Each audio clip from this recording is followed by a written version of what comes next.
माँ बेचारी की सारी जिंदगी पर्दे डालते बीत गई।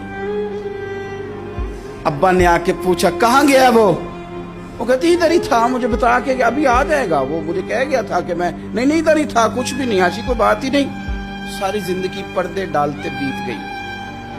अब्बा कई दफा घर में लड़ाई की, बेटे को मारा, अम्मा ने आगे बढ़ के पुत्र के हिस्से की मार भी खाई, लेकिन उसी बेटे की शादी कर दी तो अम्मा को पता चला कि ओहो मैं तो समझदार ही नहीं थी, मेरा तो पुत्र मुझे कह रहा है अम्मा तू भी तो कभी सियानी हो जाया कर, अगर वो बोलती है तो तू ही चुप कर जा। तो फिर उसे एहसास होता है कि ओहो मैं तो सारी जिंदगी बेवकूफ रही, मैं तेरा दिफा करती रही, तेरे हिस्से के थप्पड़ खाती रही, और मुझे आज तूने बताया कि तू सियानी नहीं थी, आज तूने बताया कि तू अक्लमंदी नहीं थी। अम्मा तुझे क्या पता, मेरी बीवी के सामने तू ही सियानी हो जा। वो टूट जाती